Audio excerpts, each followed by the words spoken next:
Hey everyone, Happy New Year! We did it! We made it to 2023. Isn't that great? I, for one, am relieved. Do any of you have any New Year's resolutions? Oh, you do? Yeah, go ahead and tell me about them.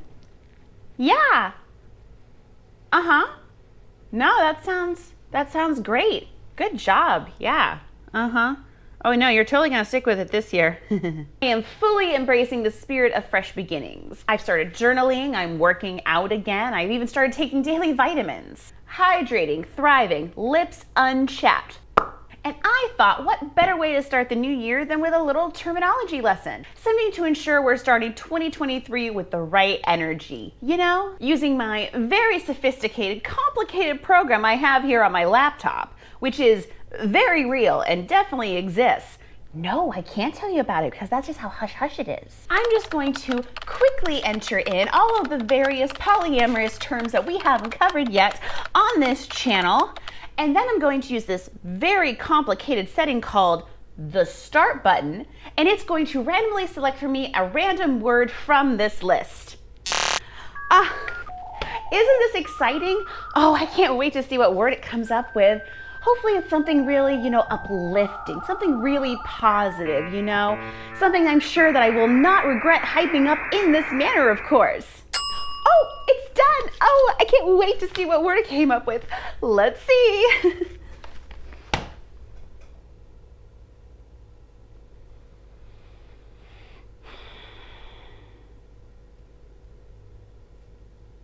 '2023 is going to be a rough year, huh?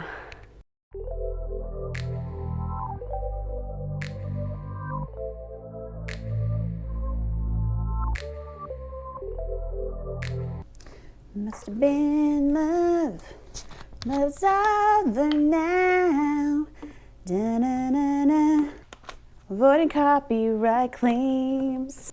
Yo. Okay, so being completely honest, I don't actually have an advanced AI system on my laptop which randomly selected the terminology lesson of today. I know, this is very shocking, and I will now, of course, have to work to establish trust with my audience once again. I will attempt to do better.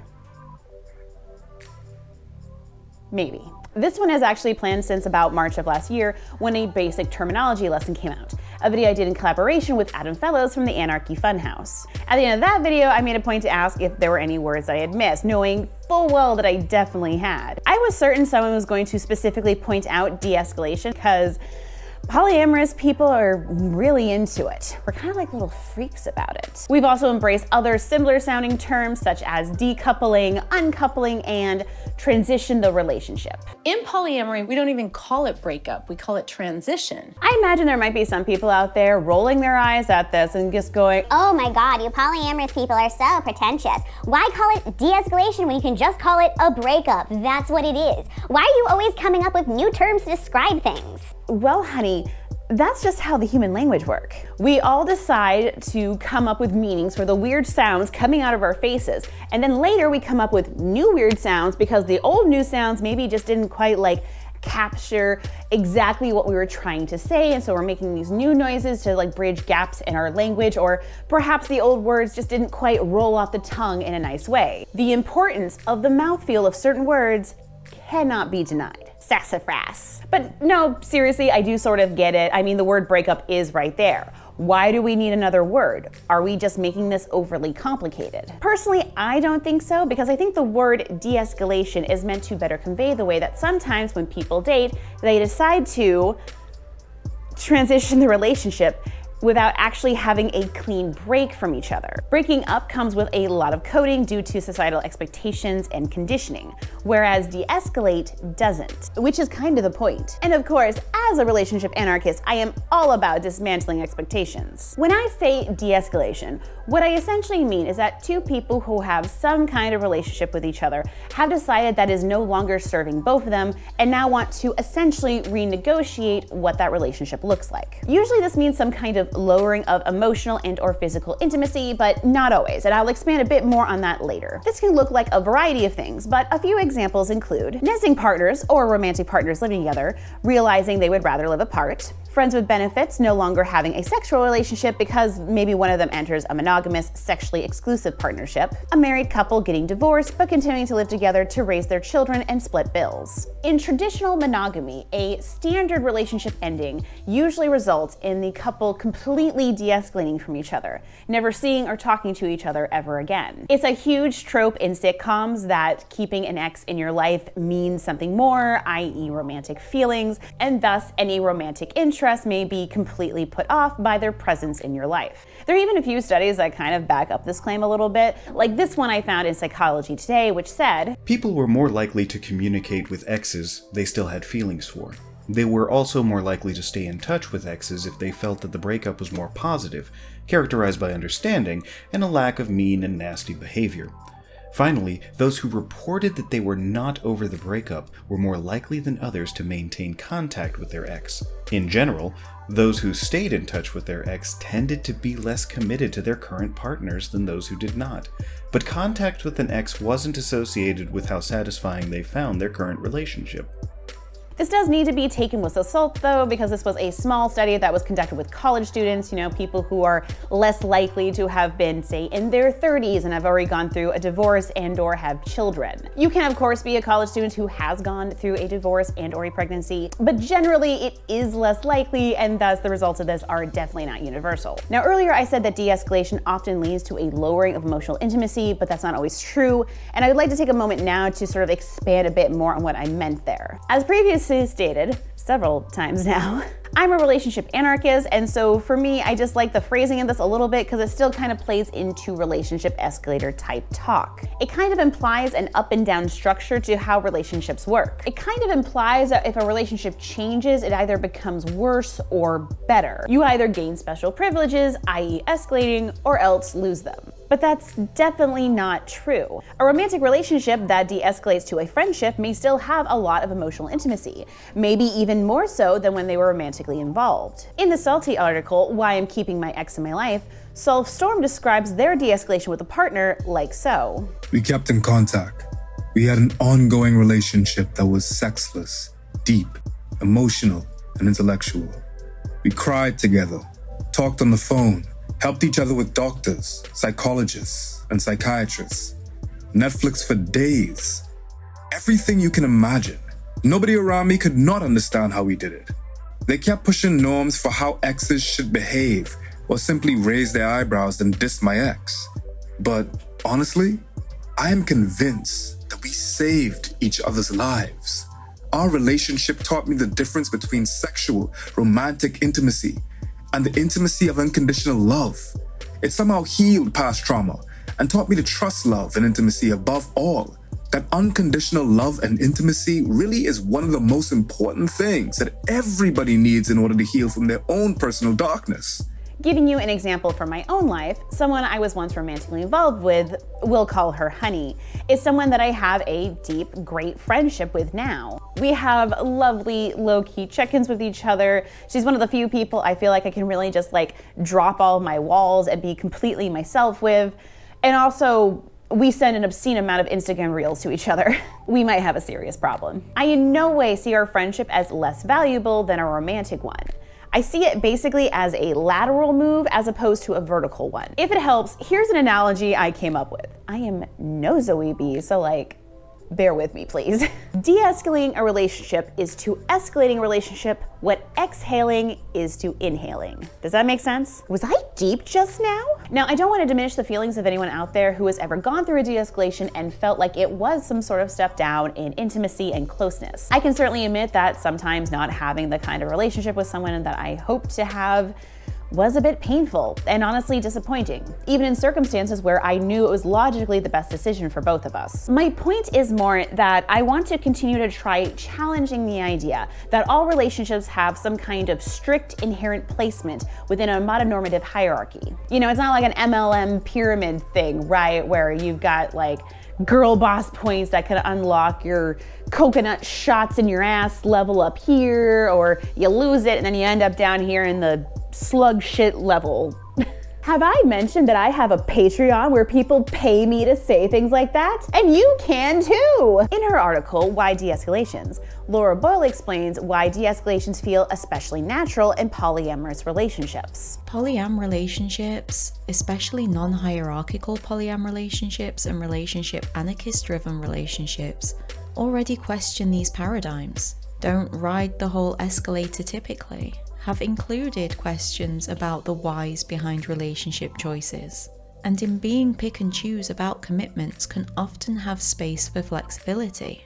So if we're already saying we're girlfriends who love each other deeply and have sex, but don't intend to move in together, adding or removing a kink dynamic might be a very significant change that requires serious negotiations and feels like a big step up or down an escalator or stairway, but we're pretty well equipped for those negotiations. Or if we've already had massive relationship change by opening up a formerly monogamous relationship, we know what these skills are. We have co-created a new relationship and determined our boundaries in a new space and new conditions and additional circumstances. And it also feels very commonplace and normal within the queer community, which of course has quite the overlap with the polyamorous one. The old joke about lesbian friend groups being filled with basically a bunch of exes rings pretty true for a lot of people. There's my cat, hi. Murray interruption, there's a cat named Murray. You don't need to be up here right now. But relationship changing can sometimes be painful. Our brains can be so unnecessarily mean to us and view a changing dynamic as being essentially the same as a death. Sometimes during really painful de-escalations, like the one I went through last year, I can find myself getting really bitter. I start thinking that we invented the term de-escalation because we were hoping it would hurt less than a breakup, which, I mean, maybe that's true for some people, but I recognize that's me and my feels kind of moment. I just want to reassure people out there that it is okay to not immediately be okay. It's okay to recognize that a person's still going to be in your life, albeit a different way, and yet still find yourself crying yourself to sleep every night for weeks or even months on end. I still sometimes find myself crying over the de-escalation that happened last year, even though it was 100% amicable and honestly the best decision probably for both of us. You know, unless of course that person is watching right now, which, you know, disregard what I just said. I'm doing great, actually. I'm doing amazing. I'm dating 6 women now, and they all have green hair and tattoos, and they cut lumber for fun. I think there's sometimes this assumption that a de-escalation or a breakup in a polyamorous relationship tends to hurt less than a monogamous one, because in theory, you have other partners to help you through it. Sometimes this is worded in a mean way, like, oh, I don't understand why you're so upset. Yeah, you and Elijah aren't an item anymore, but you still got Meredith, right? These are probably the same kind of people who think after a pet dies, you should just like immediately just get a new one. So not my favorite kind of people. But there are decent, not shit people who do admit that this is sort of a benefit for them in polyamorous relationships, that it helps them feel not quite so alone when they're processing their feelings. It can be really comforting to reach out for that pint of ice cream and then have a partner slide it into your chocolate syrup stained fingertips. On the flip side, sometimes your partner's happiness with another person can sting a little extra, or it can be a source of shame, making you feel like you're the dark cloud in your partner's life. It really depends, you know, everyone's different. And of course, one of the downsides of being polyamorous is that you might experience multiple de-escalations in a row. Hasn't happened to me, but I've seen other people have to deal with it, and it looks rough. Imagine one of the worst, messiest breakups you've ever experienced, and then imagine you have to experience it twice at the same time. Much in the same way, I want to encourage people to experience empathy for feeling, you know, jealousy or other people feeling jealousy. I also want to encourage empathy for feeling grief. Sometimes you are going to need space from the person you're de-escalating things with. In fact, one of my sources specifically suggested a 6-week break where you do not communicate unless you really have to regardless. You know, basically if like you're co-parenting and you need to negotiate a kid drop-off or something. A de-escalation, much like with a traditional breakup, is a process that takes time. You may know logically that you want to eventually have a friendship with a once romantic partner. Maybe you're thrilled to have that bed to yourself again and just stretching out all the time. But still recognize that you miss them. or can't be quite as chatty with them as you once were. I also want to make it clear, it is entirely okay to no longer be in contact with someone you were once intimate with. It's okay if you're too hurt or they're too hurt, or maybe neither one of you just has the emotional bandwidth to handle the sort of renegotiating of a new relationship. There's probably just as many reasons to end contact with a person as there is to maintain it. And honestly, I do get really annoyed when polyamorous people get like judgy about those who decide they no longer want to be on speaking terms with their ex. There isn't a right or wrong way to do this. Like, okay, maybe throwing a Molotov cocktail at your ex's car while blasting Shania Twain isn't the greatest way to handle a de-escalation, but like, I don't know you. I do want to leave you with a few suggestions for how to handle a de-escalation, but before we do, let's hop over into our activism corner and see what today's invitation to act out is. Yes, this is back now.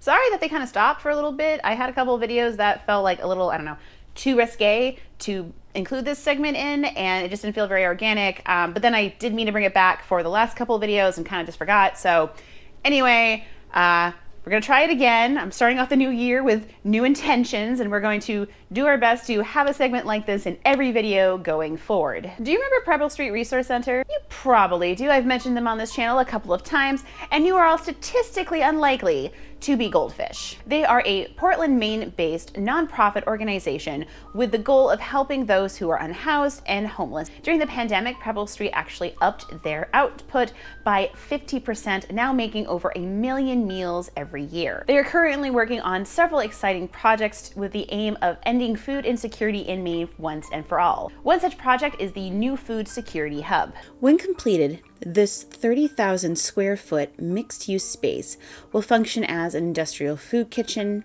food processing center, educational/vocational site, office space, and conference center dedicated to collective advocacy work and efforts to end hunger.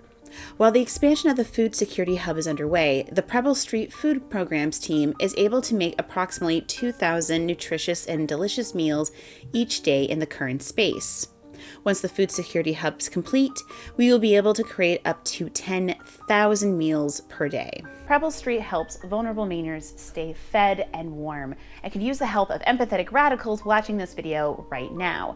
People who are asking themselves, well, Mainely Mandy, what could I possibly do to help? Well, for starters, give them money. That is always a great way to help an organization like this. Another option is to sign up for their advocacy emails. This is a great way to stay in the loop about upcoming opportunities to advocate, for example, emailing politicians, showing up for demonstrations, or what to vote on as those come up in the future. They are also hiring right now for a few positions and could always use more volunteers able to donate their time. You can even help Preble St through Amazon. Yes, Amazon is not great for many reasons, and I am not saying that you should buy through Amazon.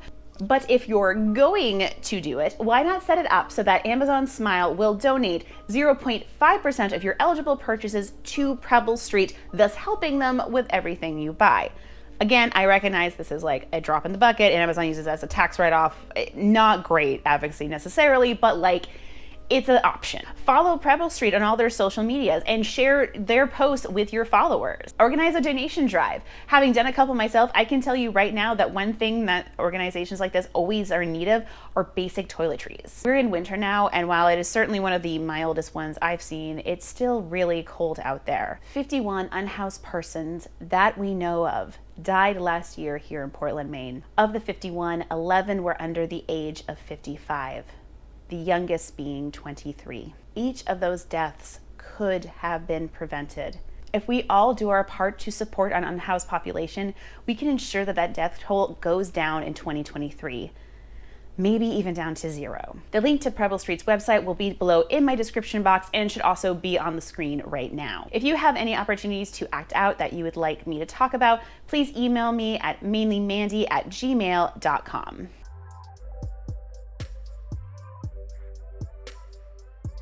In my list of resources, you will find this blog, which I don't know how to say the name of, which basically goes into a lot of detail on how to handle a de-escalation, basically a step-by-step guide. The suggestion for a 6-week break came from this blog, although I did also see this referenced in a Medium article, which this blog referenced, so maybe that's the original source. Certainly, I do think it's a good idea to take a break from contact if you can, but If it needs to be exactly 6 weeks, I think that really is going to depend on the person and the situation. You may need an entire year of no contact with this person before reestablishing something, or else maybe just a couple weeks. Everyone's different. Journaling during the stage of separation, or really any stage of this, can be very helpful. Write down how you're feeling, both emotionally and physically. What are the things you miss? What are the things you don't miss? What are the things you hope to establish in a relationship with this person in the future? Personally, I find a lot of catharsis in writing essentially letters that I will never actually send. I have dozens of them by now. It can feel very cleansing to essentially write out all the feelings that you're having about a person without actually, sharing it with them. Very importantly, take care of yourself. Do the things that bring you comfort and joy.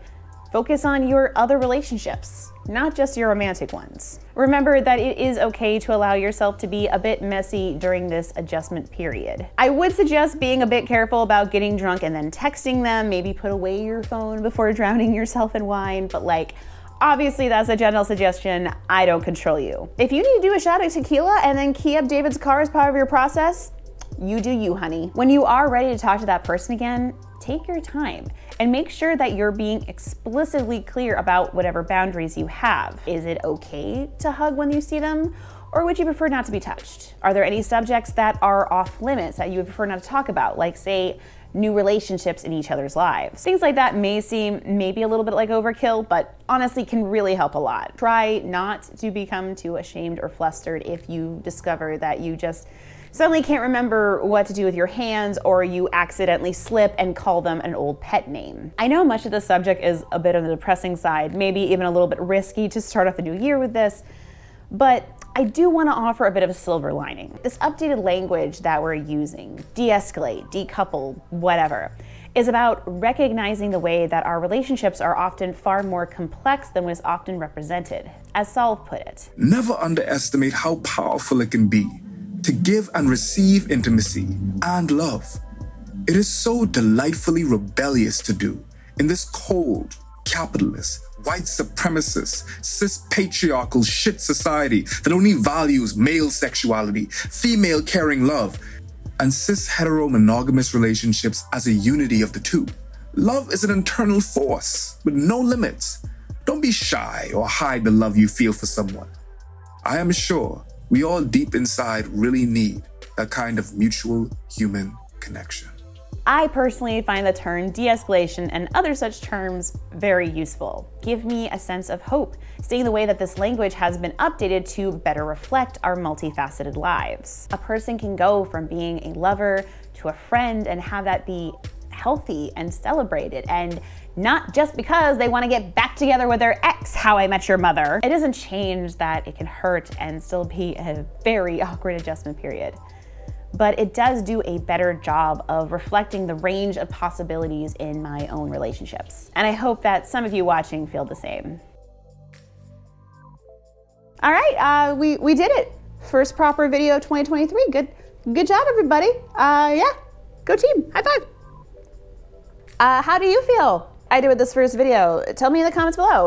We'll do a rating scale of, let's say, 1 to 10, with 10 being like perfection, no notes, great job, and 1 being quit YouTube, you silly bye bitch.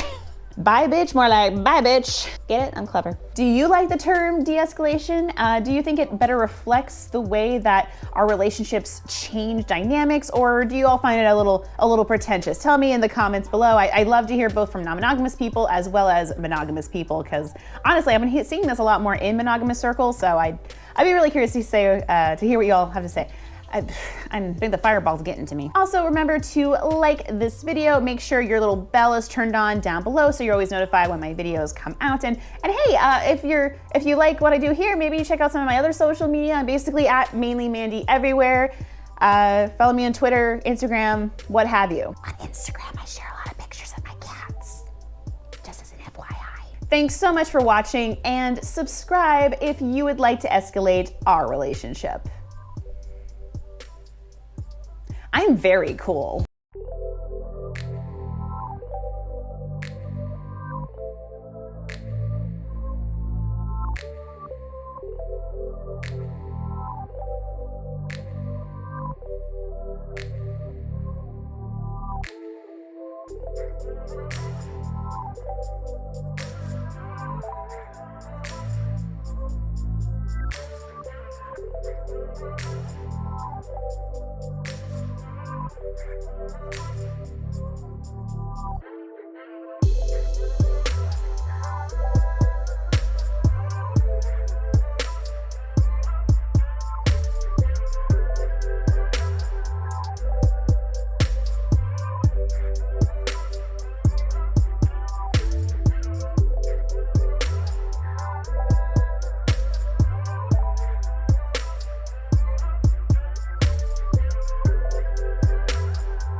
Was I deep just now? It was not. I'm not deep. I mean, I go deep into that.